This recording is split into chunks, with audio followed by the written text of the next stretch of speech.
بسم اللہ الرحمن الرحیم الحمد للہ رب العالمین والعاقبۃ للمتقین والصلاة والسلام علی اشرف الانبیاء والمرسلین وآلہ طیبین الطاہرین المعصومین اما بعد۔ معزز ناظرین واجب القدر احباب، تربیت اولاد کے حوالے سے ہر روز ہمارا درس جاری تھا۔ پچھلے درس میں ہم نے شریک حیات کے انتخاب کے معیار کے بارے میں آپ کی خدمت میں عرض کیا تھا۔ آج کے درس میں ہم نے عرض کرنا ہے کہ عورت سے نکاح کی 4 چیزیں محرک ہیں، یعنی سب سے پہلے مال، دوم جمال، سوم خاندان، چہارم دین۔ مگر تم صرف دیندار عورت سے نکاح کرو، یہ رسول خدا ارشاد فرماتے ہیں۔ یاد رکھیں کہ ازدواج میں دین اور اخلاقی معیار ہے، نہ کہ خاندان اور مال و جمال۔ میں یہ نہیں کہتا کہ آپ دیگر اوصاف کا بھی خیال ہی نہ رکھیں، بلکہ میرا مقصد یہ ہے کہ اول دین اور اخلاق کو معیار قرار دیں، پھر خاندان کو، کیونکہ جو دیندار اور بلند اخلاق کی مالک ہوگی یقیناً وہ خاندانی لحاظ سے بھی اچھی ہوگی۔ اس کے علاوہ دوسرے اوصاف پر بھی نظر رکھیں۔ اگر لڑکی 70 سے 50% پسند آ جائے تو پھر مزید بہانے نہ تراشیں اور استخارے کے پیچھے نہ جائیں۔ استخارہ صرف وہی کرنا چاہیے جہاں معاملہ اہم ہو اور انسان کی فکر و عقل کام نہ کرے۔ جب مومن کا مشورہ مؤثر نہ ہو، اس وقت جب مسئلہ ابہام اور تحریکی میں ایک نظر آنے لگے تو پھر استخارہ کر سکتے ہیں۔ لیکن بڑے افسوس سے کہنا پڑتا ہے کہ آج کل معیار انتخاب حسن صورت اور مال دولت کو دیکھ کر کیا جاتا ہے، نہ کہ دینداری کے اعلیٰ صفات، پرہیزگاری، سادگی اور اعلیٰ کردار کو دیکھ کر کیا جاتا ہے۔ ہمارے معاشرے میں ہزاروں نیک سیرت لڑکیاں محض حسن صورت یا مال و دولت نہ ہونے کی وجہ سے والدین کے گھر رسم و رواج پر سو آنسو بہا رہی ہیں اور زبان حال سے اپنے نسوانیت کی مخالفت کر کے کہہ رہی ہیں، اگر تم حسن چاہو تو میرا چہرہ مت دیکھو کہ چہرہ تو بجھ بھی جاتا ہے، میرے قد و قامت کو مت دیکھو کہ قد و قامت ٹوٹ بھی جاتے ہیں۔ طلب ہے حسن کی تو پھر میری گہرائی میں جھانکو، میرے اندر جو انسان ہے وہ سب سے خوبصورت ہے۔ حقیقی خوبصورتی تو وہ ہے جو ایمان و تقوی سے ظاہر ہوتی ہے۔ عورت نام اس کے حسن جسمانی اور تناسب اعضاء کا نہیں بلکہ اس کے حسن صفات کا ہے، جس سے بہتر درس اخلاق دینے والی چیز دنیا میں اور کوئی نہیں ہو سکتی۔ ظاہری حسن ڈھلتی چھاؤں ہے، لیکن سیرت باطنی کا حسن خوبصورتی سدا بہار ہوتا ہے۔ حسن صورت اچھی چیز ہے، لیکن سیرت کی اہمیت بھی کم نہیں ہوتی۔ حسن صورت آنکھوں کی سیراب کرتا ہے اور حسن سیرت دلوں کو سیراب کرتا ہے۔ عورت کا ظاہری و باطنی حسن کو دیکھ کر انتخاب کرنا چاہیے، لیکن ظاہری حسن دیکھ کر اگر آپ نے صرف ظاہری جمال و مال کو دیکھ کر شادی کر لی تو عورت بد اخلاق، بد زبان ہے تو آپ کی زندگی اجیرن بن جائے گی۔ لہذا لڑکی کو صرف جمال و مال کو دیکھ کر شادی نہ کریں، بلکہ اس کی دینداری، سیرت کو دیکھ کر شادی کرنا چاہیے۔ جیسا کہ حضرت امام جعفر صادق علیہ السلام نے ارشاد فرمایا، جب کوئی شخص کسی عورت سے اس کے مال یا اس کے جمال کی وجہ سے شادی کرے گا تو وہ اس سے کچھ بھی نہ پائے گا، لیکن جب کوئی شخص کسی عورت سے اس کے دین کی وجہ سے شادی کرے گا تو اللہ عز و جل اس کو اس عورت کا مال بھی عطا کرے گا اور جمال بھی عطا کرے گا۔ لیکن اس جہاں پر مسئلہ بالکل واضح ہے، عقل اس کو سمجھ سکتی ہے۔ آپ دیکھ رہے ہیں کہ ایک لڑکا خواستگاری کے لیے آیا ہے جو دین اور اخلاق کے اعتبار سے بالکل ٹھیک ہے اور وہ شادی کر سکتا ہے، تو پھر بہانے بنانا، استخارہ کرنا یہ کوئی معنی نہیں رکھتا۔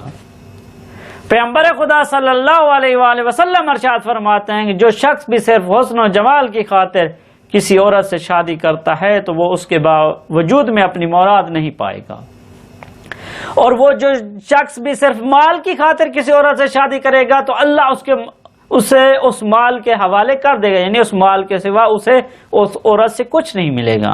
اس لیے تم اپنی شادی کے با ایمان شریک حیات کو منتخب کرو۔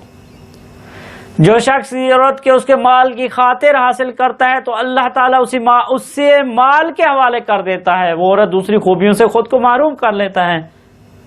جو شخص کسی عورت میں اس کے حسن و جمال کی خاطر شادی کرتا ہے وہ اس کی عورت کی جانب سے ناگوار باتیں دیکھے گا، اور جو شخص کسی عورت سے اس کی دینداری کی بنا پر شادی کرے گا تو اللہ تعالیٰ اسے محروم نہیں رکھے گا۔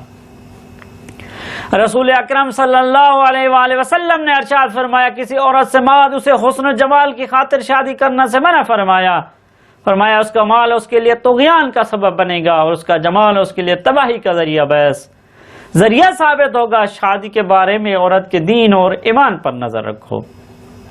ایک اور جگہ پر ارشاد پیغمبر خدا صلی اللہ علیہ وآلہ وسلم ہے، جب تمہارے پاس انسان لڑکی یا لڑکے کی طرف سے پیغام آئے کہ جس کے دین و اخلاق سے تم راضی ہو تو شادی کر لو، اور اگر تم نے ایسا نہیں کیا یا ایسا نہیں کرو گے تو زمین پر عظیم فساد برپا ہو جائے گا۔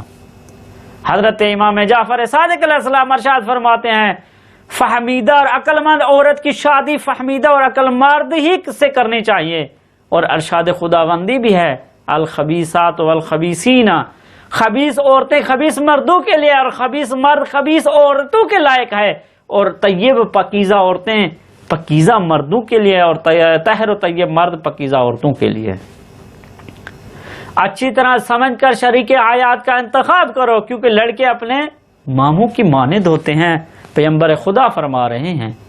ایک اور جگہ پر رسول خدا صلی اللہ علیہ وسلم نے اصحاب کو نصیحت کرتے ہوئے فرمایا کہ وہ زوجیت میں احتیاط کریں، یعنی بیج ڈالنے سے پہلے یہ دیکھ لیا کریں کہ زمین صالح ہے یا نہیں، تاکہ اولاد میں ماں کی طرف سے بڑی صفات پیدا نہ ہو۔ ایک اور جگہ پر رسول خدا نے فرمایا، اپنے ہم کف سے نکاح کرو، اپنے میل کی بیوی ڈھونڈ، اور اپنے آئندہ نسل کے لیے بہترین ماؤں کا انتخاب کرو۔ کائنات کے نبی حضرت محمد صلی اللہ علیہ وآلہ وسلم ایک اور جگہ پر ارشاد فرماتے ہیں کہ اس بارے میں نگاہ رکھو کہ تم اپنی اولاد کو کس ظرف میں رکھ رہے ہو، کیونکہ عروق نفسانی وسواس ہوتی ہے۔ لفظ وسواس کی تشریح کرتے ہوئے مشہور لغت دان المنجد کے مؤلف نے لکھا ہے کہ اس سے مراد اخلاق والدین کو بچوں کی طرف سے منتقل کرنے والی ہے۔ حضرت علی علیہ السلام کا بھی ارشاد گرامی ہے، عورت کے لیے بہترین صفات یعنی ازدواجی زندگی کے سلسلے میں مرد کی بدترین صفات سمجھی جاتی ہے، یعنی غرور، خوف و بخل۔ اگر عورت مغرور ہوگی تو شوہر کے علاوہ کسی کے سامنے نہیں جھکے گی، اور اگر وہ بخیل ہوگی تو اپنے شوہر کے مال کی حفاظت کرے گی۔ اگر خوف کھانے والی ہوگی تو ہر آنے والی آفت کے بارے میں خوف زدہ ہوگی، اور اتفاقاً کی کبھی کسی شکاری کے جال میں نہیں پھنسے گی۔ پیغمبر خدا صلی اللہ علیہ وآلہ وسلم ارشاد فرماتے ہیں کہ بابرکت رفیقہ حیات ایک ایسی خاتون ہے کہ جس کے ساتھ شادی کی ہو اور جس کی زندگی کا خرچ کم تر ہو۔ روایات ہے کہ حضرت امام محمد باقر علیہ السلام نے ابو بصیر سے پوچھا، جب تم میں سے کوئی شادی کرنا چاہتا ہو تو کیا کرتا ہے؟ ابو بصیر نے جواب دیا، مجھے نہیں معلوم۔ تب امام نے ارشاد فرمایا، جب کوئی شادی کا ارادہ کرے تو اس کو 2 رکعت نماز پڑھنی چاہیے اور اللہ عز و جل کی حمد بجا لانا چاہیے، اور یہ کہنا چاہیے، یا اللہ میں چاہتا ہوں کہ شادی کروں، یا اللہ تو میری قسمت میں ایسی عورت قرار دے جو صورت اور سیرت میں بہترین ہو، پاک بازی میں درجہ کمال پر ہو، اور اپنے نزدیک میری سب سے زیادہ حفاظت کرنے والی ہو، اور میرے مال کی بھی رزق میں سب سے زیادہ وسعت رکھنے والی ہو، اور برکت میں سب سے بڑھ کر ہو۔ یا اللہ تو مجھ سے ایسی اولاد عطا فرما جو پاکیزہ ہو، اور تو اس اولاد کو میری زندگی اور موت میں میرا صالح نائب قرار دے۔ معزز ناظرین، یہ ہم نے عرض کیا تھا کہ کون سی عورت کو انتخاب کرنا چاہیے، کہ مال دیکھ کر انتخاب کرنا چاہیے، جمال دیکھ کر، حسن دیکھ کر، خاندان دیکھ کر، یا دین اور داری دیکھ کر انسان کو ازدواج کرنی چاہیے۔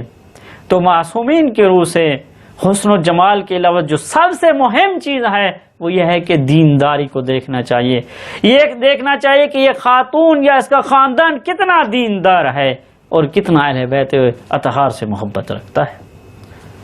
معزز ناظرین، آگے چل کر انشاءاللہ حسب و نسب کی پستی کے بارے میں ہم آپ کو بتائیں گے کہ جو حسب و نصب کی پستی ہے وہ جہالت میں ہے. انشاءاللہ اس کے بارے میں آپ کی خدمت میں بحث کریں گے. والسلام علیکم ورحمۃ اللہ وبرکاتہ.